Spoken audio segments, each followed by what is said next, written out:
Hi, எல்லாத்துக்கும் வணக்கம். நான் முத்துப்பிரகாஷ் பேசுகிறேன்.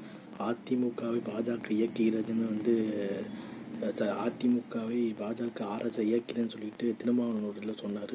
ஸோ அதுக்கு நம்ம எல்முருகன் என்ன சொல்லியிருக்காரு, ஆமாம் இயக்கலாம், என்ன தப்புன்னு சொல்லியிருக்காரு. ஸோ இதுதான் இங்கே பேச்சு பொருளாகிட்டு இருக்குது.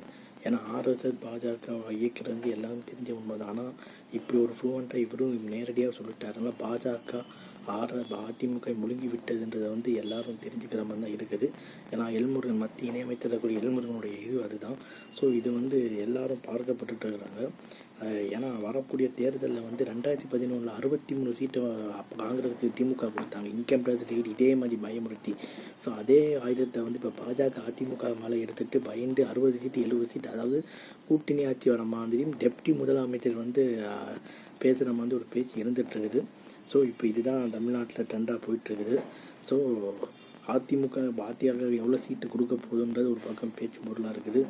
கூட்டணி ஆட்சி அமைந்தால் இருமொழி கொள்கை அதிமுக ஆதரிக்குமா, இல்லை பாஜக மும்மொழி கொள்கை ஆதரிக்குமான்ற அது ஒரு பேச்சு இருந்துகிட்டு இருக்குது. ஸோ இதை நம்ம என்ன விதத்தில் பார்க்க போகிறோன்றதை நம்ம பார்த்துக்கிட்டே இருக்கிறோம். பாஜக என்னென்ன கபலீகரம் அதிமுகவை செய்ய போகுதுன்னு நம்ம பார்த்துட்டு இருக்கிறோம்.